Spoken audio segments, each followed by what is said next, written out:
क्या कहता है? ठेस पर में का ऊपर में। कल इसको समझा रहे थे, लेकिन फिर आज समझ लो एक बार। साधारण प्रतिज्ञा में इसमें क्या बोला था? बोलो। किसी त्रिभुज में शीर्ष कोण का बाह्यता समद्विभाजक, यानी बाह्यता मतलब बाहर का, अंदर वाला कोण न है, बाहर वाला है न। बाह्यता समद्विभाजक उस कोण को बनाने वाली भुजाओं को अनुपात में सम्मुख आधार को बाह्यता विभाजित करते हैं। कल कुछ समझाए थे इसको, आज पूरा कर देते हैं इसको क्लियर। अंतः मतलब समझ गए होंगे, अंदर वाला। एगो ऊपर में पढ़ाए थे अंदर वाला, आई चल रहा है बाहर वाला, है ना। तो खाली इसको आप याद कर लीजिए। किसी त्रिभुज में शीर्ष कोण का बाह्यता समद्विभाजक उस कोण को बनाने वाली भुजाओं के अनुपात में सम्मुख आधार को बाह्यता विभाजित करती है। कोई दिक्कत? यानी यहाँ पे A B C D E, यहाँ पे था ई, है न। अब इसमें क्या होता है कि बाह्यता मतलब बाह्य कोण, बाह्य कोण का समद्विभाजक आधार के बढ़ाए हुए भाग पर मिलती है न।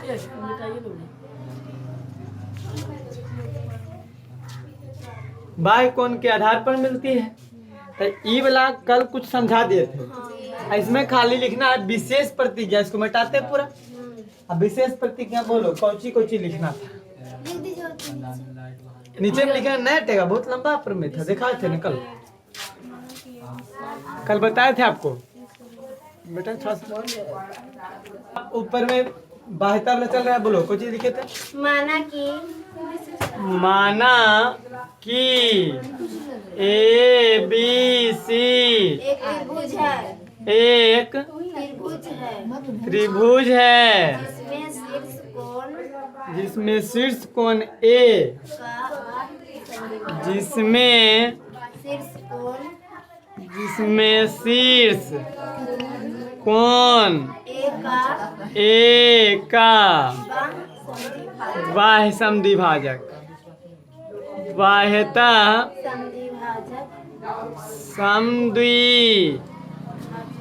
समद्विभाजक बीसी के बढ़ाए हुए भाग है ना। बीसी के बढ़ाए हुए भाग डी पर मिलती है, बिंदु डी पर मिलती है, नहीं बिंदु डी पर मिलती है। अच्छा दिया है, देखिए समद्विभाजक है, बाह्य कोण का समद्विभाजक सी ए डी बराबर E A D, angle C A D बराबर एंगल ई ए डी। तो साबित करना। देखो ये दोनों कोण बराबर है, तो साबित करना है। क्या साबित करना था नन्नू? बाह्यता बता दें इसमें कि किसी त्रिभुज के बाह्यता समद्विभाजक आधार को भी अभी लिखा थे परमे में, साधारण प्रतिज्ञा में लिखा थे। किसी त्रिभुज के शीर्ष कोण का बाह्यता समद्विभाजक उस कोण को बनाने वाली भुजाओं के सम्मुख आधार को, भुजाएं के अनुपात में सम्मुख आधार को बाह्यता विभाजित करती है। यानी बी डी बटा सी ए बी बटा ए सी, क्योंकि त्रिभुज है A B C, A B बटा ए सी बराबर बी डी बटा सी डी। इसको भी डॉट डॉट लाइन से मिला देते लो, है ना। दिया तो साबित करना है, साबित करना है ए बी बटा ए सी बराबर बी डी बटा सी डी। इसमें रचना किए थे जैसे पहले किए थे, जैसे हुआ था अंतः समद्विभाजक में, वैसे ही बाह्य समद्विभाजक में ए डी के समांतर एगो रेखा खींचेंगे। समांतर हो, देख तो नहीं है, अब नहीं है, देखिए तो ए डी के समांतर यहाँ नाम दो एफ,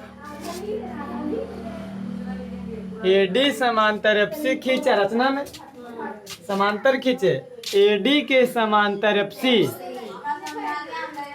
रचना जैसे अंता में किए थे वैसे ही बाह्यता में AD समांतर FC लिख AD FC हाँ FC लिया एप्सिलॉन बाय CF लिखता है CF लिखे थे कल की हाँ CF लो CF लिया जो AB के बिंदु F पर मिलती है। अब प्रमाण देंगे अब क्या देंगे दोनों प्रमाण बोलो प्रमाण में AD समांतर FC है न AD समांतर FC कहाँ से रचना हम लोग किए हैं रचना जो हम लोग करते समांतर समांतर है हम लोग एक बात बताओ रचना से उसके बाद एकांतर कोण और संगत कोण आपस में आप लोग पढ़े हैं कि जब दो समांतर रेखा को एक तिर्यक रेखा काटती है तो एकांतर के कोण आपस में बराबर होता है। तो देखो दो गो समांतर रेखा है AD FC मिटा को नहीं मिटा के बताए फिगर मिटा के देखिए ये समांतर देखिए ऐसे ऐसे देखो ये दोनों समांतर रेखा मिटा दे लो ये दोनों समांतर रेखा AD FC इसको अगर बढ़ाइएगा आगे तो ये काटेगा तिर्यक रेखा तो ई कोण के बराबर ई कोण होगा कि ना होगा समांतर रेखा ऐसे है और कोई रेखा ऐसे काटेगा तो ई कोण बराबर ई कोण नहीं होगा अने इस कोण का नाम बोलो क्या लिखे जी एंगल DAC हाँ DAC बराबर देखो एंगल DAC तो ACF चाहे FCA नहीं FCA DAC तो FCA बराबर होगा एकांतर कौन से एंगल FCA एकांतर कौन से अब बताओ देखिए DAC उसको CAD बोल दो नहीं CAD लिखिए ज्यादा बढ़िया CAD यहाँ भी चेंज कर दो ACF नहीं देखो ना CAD बराबर ACF वही कौन का नाम लिखे उलट के यहाँ दिया हुआ है CAD बराबर EAD एंगल EAD CAD के बदले EAD लिख दिए क्योंकि CAD बराबर EAD दिया हुआ है ना नो बराबर एंगल ACF समीकरण एक अब फिर से नो देखो फिर से फिगर बना देते हैं वाला पूरा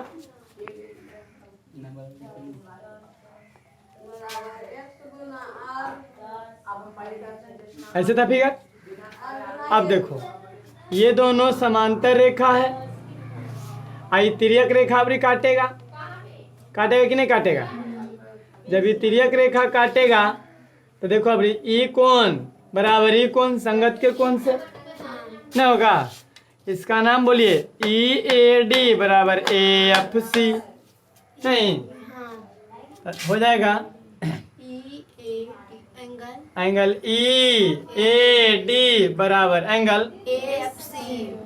AFC समीकरण अच्छा इसको संगत के कोण से कहाँ से है नो संगत कोण से बराबर है समीकरण एक और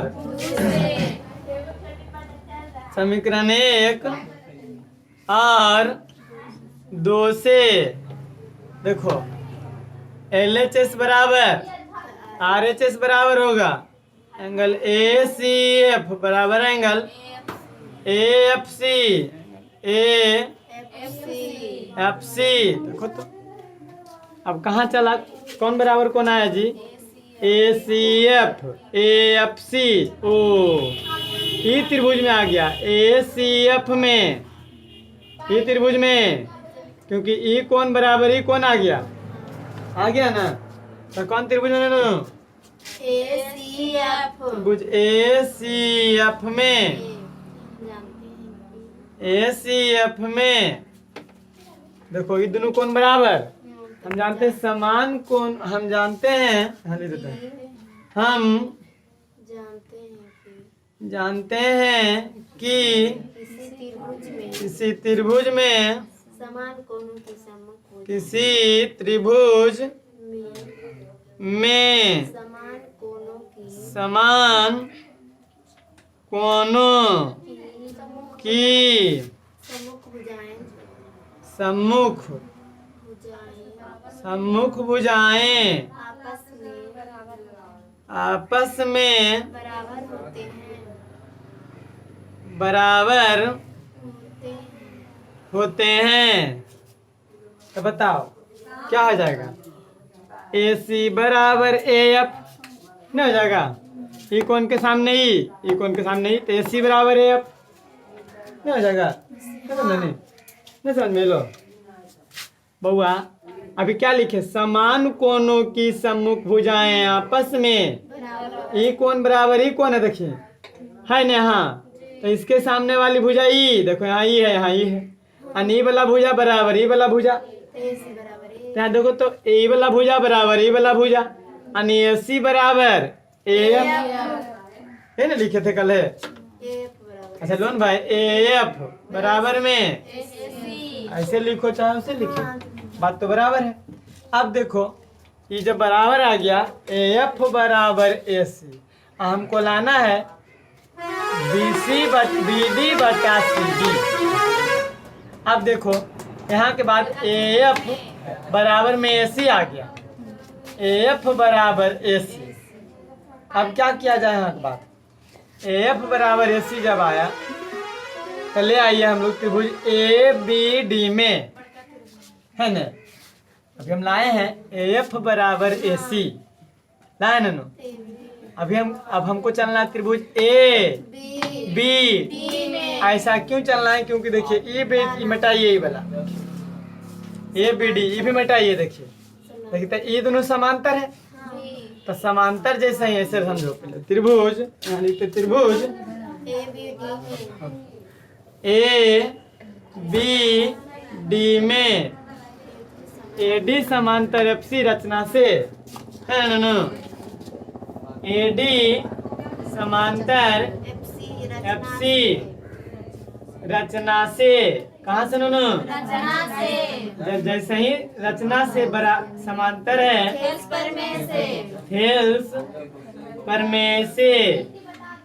हेल्स परमेय से भुजाएं समानुपाती चार तरह से, भुजाएं समानुपाती कितने तरह से नो, तो लाना हमको केहू देखना है, बी डी बटा C D, O B D बटा सी डी, जैसे इन्हें तो बी ए बटा एफ ए, बी डी देखिए बड़का तई छोटका, यहाँ पहले बड़का तई छोटका, है न।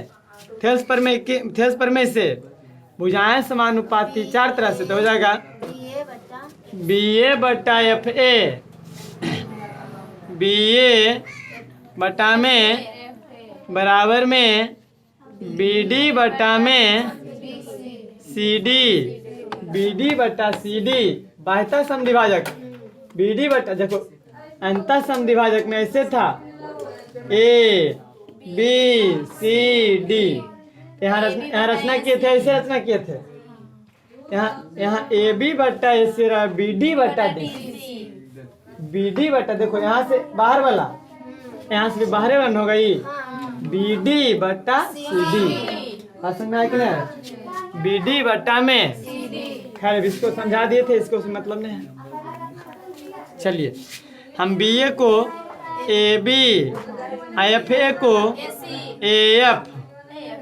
अभी एफ लिख रहे हैं, बराबर में बी डी बटा C D.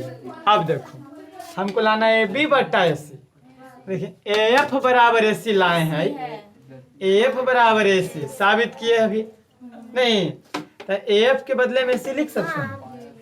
A B S F के बदले ए सी बराबर में बी डी बट्टा सी डी, यही लाना था। ए बी बट्टा ए सी, ए बी बट्टा ए सी बराबर बी डी बट्टा सी डी। प्रूव हाँ हो गया कि ना हो गया? पी आर ओ भी अभी पूरा क्लियर हो गया।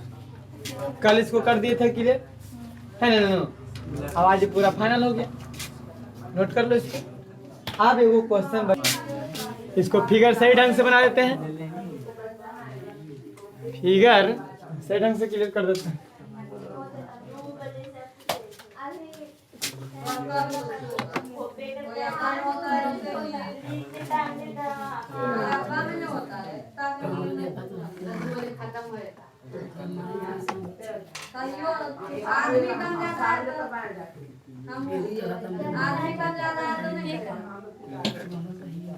ठीक है।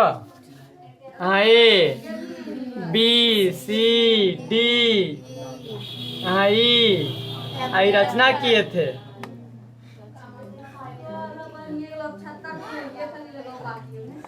हाँ एफ, ये पढ़ाई विभाग पे मिलता है, ये भी पढ़ाई विभाग पर है। हो गया क्लियर? फिगर ऐसे बनेगा। कर ले। होगा। हाँ, अभी देखो क्या है। अब थेल्स प्रमेय के उप प्रमेय का विलोम, थेल्स प्रमेय के का विलोम समझो। पहले समझ। सबसे पहले थेल्स प्रमेय पढ़े हम लोग।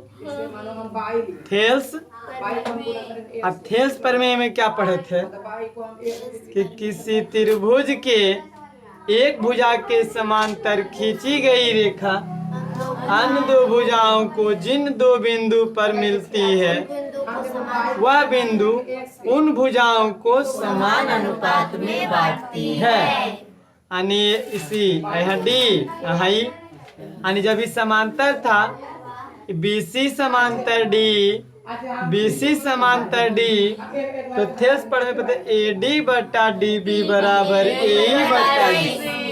चार तरह से AB बट्टा AD बराबर AC बट्टा AE, है ना? थेल्स प्रमेय में था। अब थेल्स प्रमेय के विलोम में क्या पढ़े थे? इसका विलोम पढ़े, फिर इसका फिर विलोम क्या पढ़े थे? यदि किसी त्रिभुज में एक भुजा के समांतर न, अभी समांतर नहीं रहेगा। अब किसी त्रिभुज के दो भुजाओं को यदि समान अनुपात में बांटेगी, यानी ऐसे A B C D E, यानी AD बट्टा DB बराबर AE बट्टा EC, तो रेखाएं समांतर होगी। इसमें रेखा समांतर, तो भुजा समानुपाती, इसमें भुजा समानुपाती देल रहेगा, तो रेखाएं समांतर। थेल्स प्रमेय के विलोम था। दो चीज कंप्लीट याद रख में। थेल्स प्रमेय में क्या पढ़े? समांतर रहेगा तो भुजा समानुपाती होगा। इसका उल्टा में अगर भुजा समानुपाती रहेगा तब ये दोनों रेखाएं समांतर होगी। आधे दोनों चीज। और तीसरा चीज में क्या पढ़ा? थेल्स प्रमेय के उप प्रमेय। इसमें क्या पढ़ा है? उप प्रमेय में यदि किसी त्रिभुज के शीर्ष कोण का अंतः समद्विभाजक अंदर से A B C अंतः समद्विभाजक आधार को यदि किसी त्रिभुज में शीर्ष कोण के अंतः समद्विभाजक उस कोण को बनाने वाली भुजाओं के सम्मुख, भुजाओं के अनुपात में सम्मुख आधार को आंतरिक विभाजित करती है। ऊपर में पढ़े AB बट्टा AC बराबर BD बट्टा में कब? जब भी शीर्ष कोण का समद्विभाजक रहेगा तब। ये पढ़े थे उप प्रमेय में। उप प्रमेय के विलोम अभी नहीं पढ़ा है, अभी समझाते हैं। ये तीन चीज पढ़ा दिए पहले। थेल्स प्रमेय, थेल्स प्रमेय भुजा समांतर, रेखा समांतर, भुजा समानुपाती। उप प्रमेय भुजा समानुपाती तो रेखाएं समांतर, विलोम में। और ऊपर में शीर्ष कोण का अंतः समद्विभाजक यानी अंदर से समद्विभाजक उस कोण को बनाने वाली भुजाओं के अनुपात में सम्मुख आधार को आंतरिक विभाजित करती है। अनुपात में यानी AB बटा AC, इसमें पढ़े AB बटा AC बराबर BD बटा DC। इसमें भुजा समांतर देल था DE समांतर BC, तो पढ़े थे चार तरह से AD बटा DB बराबर AE बटा EC, इसमें ही पढ़े नूनू। इसमें पढ़े देल रहेगा कोची AD बटा DB बराबर AE बटा में EC, चार तरह से देवल रहेगा। तो रेखाएं समांतर यानी DE समांतर BC, इसमें ही पढ़े ये देल रहेगा तो ये देल तो उल्टा। इसमें क्या पढ़े कि जब देल रहेगा AD ऐसे AD एंगल A का अंतः समद्विभाजक तब हो जाएगा AB बटा AC बराबर BD बटा DC। एक और ऊपर में पढ़े इसी का, एक और ऊपर में पढ़े अबरी किसी त्रिभुज के अभी अंता पढ़े थे, अबरी बाह्य पढ़े हैं। क्या पढ़े नूनू? बाहर वाला समद्विभाजक ऐसे एक त्रिभुज है, अबरी अंतः कोण मतलब अंदर वाला कोण, अब बाहर मतलब बाहर के वो बढ़ाएंगे, ये वाला रेखा ऐसे बढ़ाएंगे तो ये बाहर वाला कौन बनेगा, अंदर वाला ना। ये त्रिभुज है ABC, इसके अंदर ना अभी बाह्य शीर्ष कोण का बाह्य समद्विभाजक यानी इसको समद्विभाजित करेगा तो ऐसे मिलेगा जाकर के यहाँ D पर, है ना। जब करेगा तो इसमें क्या पढ़े, जब बाह्य समद्विभाजक दिल रहेगा यानी बाहर समद्विभाजक तो AB बटा AC बराबर BD बटा CD, ऐसे पढ़े फेस पर में के ऊपर में। अब जरा चार गो ऊपर में पढ़े, पहला फेस विलोम ऊपर में अब ई दिनों का विलोम, इसमें देखो इसका उल्टा रहेगा, आई लिखा है देखिए ये बोला एकर विलोम, तो फिर एकर विलोम पढ़ेंगे। अब इसका नहीं बता रहे, इसका पहले बता रहे। इसका में क्या लिखे हैं, इसका विलोम, तो इसका विलोम भी होना चाहिए, फिर इसका विलोम भी होना चाहिए कि नहीं होना चाहिए। विलोम मतलब उल्टा। देखो इसी का उल्टा यहाँ पे लिखे हैं, क्या लिखे हैं कि यदि कोई रेखा, देखो यदि कोई रेखा किसी त्रिभुज के आधार को ऐसे दो भाग में अंतरिकता विभाजित करती है। देखो ये रेखा है, अभी उल्टा चलेगा, ये आधार है BC, ऐसे दो भाग में ये आधार को, ये रेखा आधार को यही ना बांटेगा दो भाग में, एक एन्ने। तो यदि कोई रेखा किसी त्रिभुज के आधार को ऐसे दो भागों में अंतरिकता विभाजित करती है, अंतरिकता मतलब अंदर से, देखिए अंदर से BD बटा DC, आई देखो बाहर मतलब बाहर से BD बटा CD, बाहर वाला है, CD बाहर है कि नहीं, आई दोनों अंदर में है। तो आंतरिकता बोलेगा तो अंदर में, अब बाह्यता बोलेगा तो बाहर में, इसका विलोम हो जाएगा। यहाँ खाली बाहर वाला हो जाएगा, बाह्यता विभाजित करती है कि उसका अनुपात शेष दो भुजाओं के अनुपात के बराबर हो, यानी ऐसा से ही बांट रहा है कि इस BD बटा DC जो है AB बटा AC के बराबर है।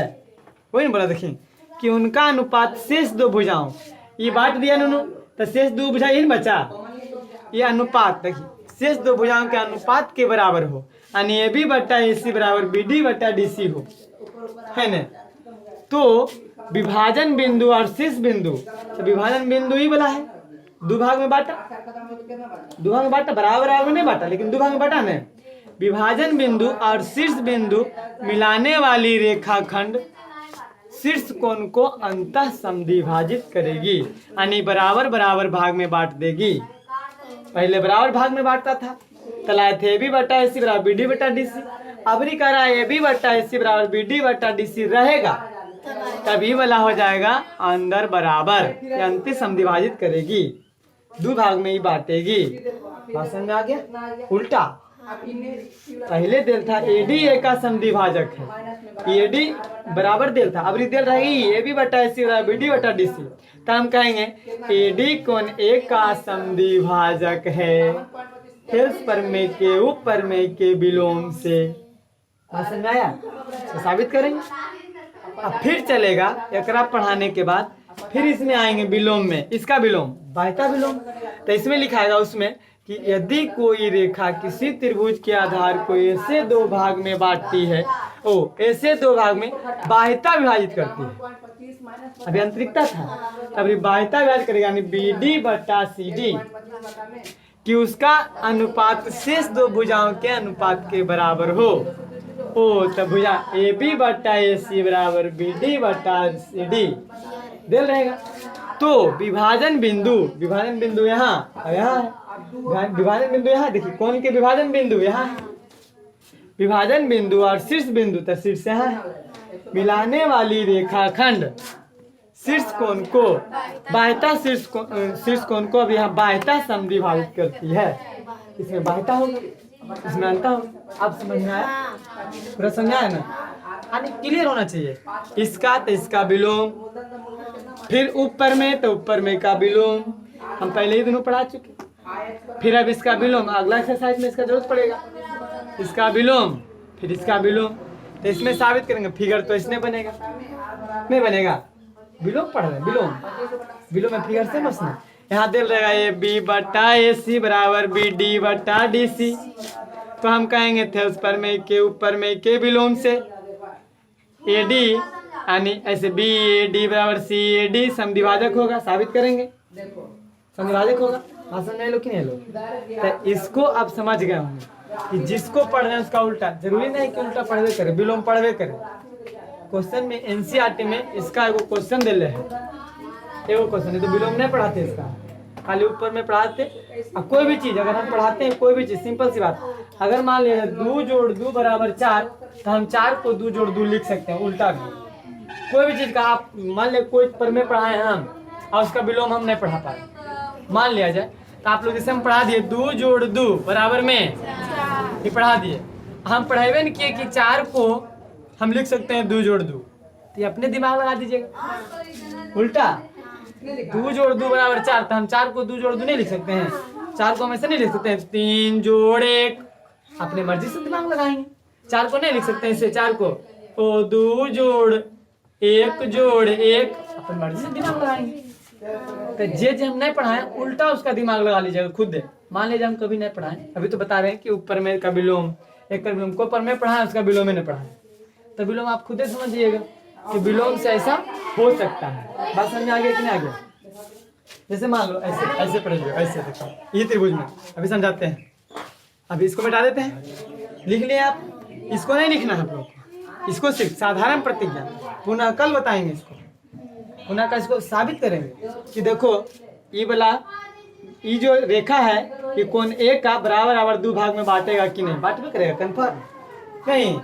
जब यहाँ बराबर बांटा था तो AB बटा AC बराबर BD बटा DC लाए, अब AB बटा AC BD बटा DC दिल रहेगा, तो कंफर्म है कि ये वाला जो है बराबर बराबर भाग में बांटवे करेगा, है कि नहीं? जैसे अभी क्रिया पड़े दूध से दही बनाएंगे तो कंफर्म है कि दही से दूध बनेगा? नहीं बनेगा, है नहीं? कोई चीज हाँ ऐसे हो सकता है कि पानी से बर्फ बना दिए तो कंफर्म है कि बर्फ से पानी बना देंगे। यही होगा कि पानी से बर्फ बनाने में उसका टेम्परेचर ले लेंगे, ले लेंगे मतलब टेम्परेचर का मतलब उसका तापमान, गर्मी, यानी पानी गर्म है तो द्रव अवस्था में, उसको गर्मी एकदम खींच लो, उससे ठंडा कर दो।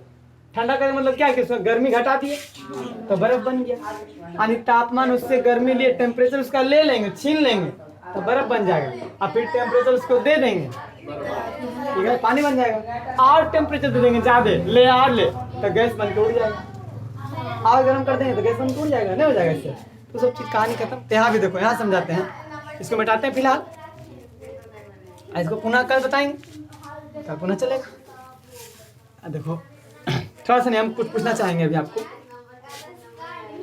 हम कुछ पूछना चाहेंगे, अब देखिए तो दिमाग लगे नहीं कि नहीं, कुछ पूछ के बता देखते हैं। बताओ, जैसे मान ली रेखा ऐसे ए बी सी है ना, ये माध्यिका है। माध्यिका आधार के मध्य बिंदु और शीर्ष के मिलाने वाली रेखा को माध्यिका कहते हैं। सब में माध्यिका मान लेते हैं। माध्यिका नहीं लग रहा, ये बड़ा ही छोटा लग रहा ना, बराबर लगना चाहिए, बराबर है। यहाँ भी गड़बड़ा गया, तीनों एक ही बिंदु में मिलना चाहिए, तीनों एक बिंदु में मिलता है। नाइन में पढ़े थे, फिर छोड़ो ना, इससे डायरेक्ट समझाते हैं क्यों। यहाँ डी है, ए बी सी है डी। तो बताओ तो ए बी को हम क्या लिख सकते हैं? ए बी को हम क्या लिख सकते हैं बताइए? हाँ, फिर से क्वेश्चन नहीं समझने बुआ, फिर से समझो। आउटी दिमाग नूनू, आउटी दिमाग लगा भाई सब, ज्यादा दिमाग लगे में जितना दिमाग क्रिएट करेगा उतना बेहतर चीज रहेगा। देखो ज्यामिति बहुत अच्छा चीज है, इसी से इंजीनियर बन में, इसी से इंजीनियर बनेगा। इंजीनियर मुख्य रूप से ज्यामिति से बनता है। ए बी सी यहाँ डी हम बोलेंगे। अब ये मध्य बिंदु है, मान लिया जाए ये माध्यिका है, तो हम कह सकते हैं ओ ए डी बराबर डी बी, दोनों बराबर है। माध्यिका है, आधार के मध्य बिंदु से मिलाता है। मध्य बिंदु मतलब बीचे बीच वाला बिंदु से, तो जितना कोई यानी ए डी बराबर डी बी। तो बताओ तो खाली हम ए डी को क्या लिखेंगे? ए डी को सिर्फ ए डी को कहेंगे, ए डी बराबर क्या लिखा है? सिर्फ ए डी। कभी सर ए डी बराबर डी बी लिखिए ना, और क्या लिख सकते हैं? A B minus D B. बहुत अच्छा, A B minus D B, बहुत अच्छा। तो ए डी लिखा जाएगा। ए बी में A B minus D B या B D, A B minus D B या बी डी लिख सकते हैं इसको। और बोलो तो ए डी को और क्या लिख सकते हैं? ए डी को और क्या लिख सकते हैं? देखिए क्या लिख सके, ये मध्य बिंदु है नोनू, है ना। मध्य बिंदु मतलब आधा आधा बांट रहा है, तो हम ए डी को लिख सकते हैं ए बी बटा में 2, क्योंकि ए बी का आधा है ए डी, है कि नहीं है।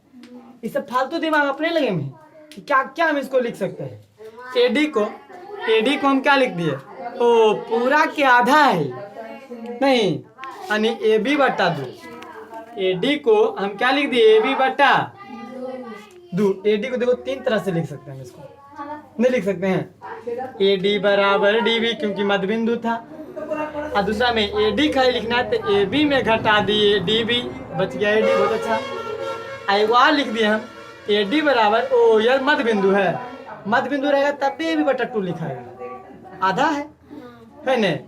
और मध्य बिंदु नहीं रहेगा तो नहीं लिखाएगा। अच्छा, मध्य बिंदु नहीं रहेगा तो ये वाला लिखाएगा खाली, है ना। यहाँ दे ए डी बराबर डी बी मतलब मध्य बिंदु है, और मध्य बिंदु है तो ए बी बटा 2 लिख सकते हैं। अब इसी तरह से डी बी को भी ऐसे लिख सकते हैं, डी बी बराबर ए डी, जितना वो डी बी उतना वो ए डी, सही है। अब सेम लिखा जाएगा। अब हम बोलेंगे बउआ कि बता तो ए बी को क्या लिखेंगे? पूरा ए बी को बताएं तो क्या दिमाग लगा। ए बी को हम क्या लिख सकते हैं? ए बी बराबर उल्टा पुल्टा सब तरह से दिमाग में सोचो। जब तक उल्टा पुल्टा नहीं सोचो, हम पढ़ा दिए ऐसे लिखो तो उसी रहेगा नहीं, अपने भी तो दिमाग लगाएंगे कि अगर मान ले खाली ए बी बराबर लिखने की बारी आ जाए तब हम कैसे लिखें। जब इतना चीज लिखे जाने भी ना अपने से कि इसको ऐसे लिख सकते हैं, इसको ऐसे लिख सकते हैं, तो कोई भी मैथ आप तोड़ मरोड़ जोड़ सकते हैं। लिखे लगे आते हैं, ए बी देखिए कैसे लिख रहे हैं। ए बी को हम नहीं लिख सकते हैं ए डी जोड़ डी बी, ए डी जोड़ डी बी नहीं लिख सके है बराबर में भी। कई सब फालतू इसे बताए हैं, लेकिन ऐसे दिमाग लगाए नहीं बताए। तो हमेशा कोई भी चीज हम जब एक चीज बताते हैं तो उस पर आप 3 चीज क्रिएट करो, 4 चीज क्रिएट करो अपने से। हम कोई चीज पढ़ा दिए कि बुआ इस समद्विभाजक है एकरा पर, तो तू कह सके सर एकरे पर का है, एकरो पर हो सका है, कंफर्म हो सकता है नहीं। अब कोई कहेगा एकरे पर का, तीनों पर नहीं हो सका, बिल्कुल हो सका है, नहीं हो सकता नहीं। अब तीनों को जैसे इसको लिखे हैं वैसे उसको भी लिख सकते हैं, वैसे इसको भी लिख सकते हैं। क्लास 9th में पढ़े के है कि किसी त्रिभुज की माध्यिकाएं 2:1 में बांटती है। 2:1 हाँ 2:1 में बांटती है, 9th में पढ़ेंगे।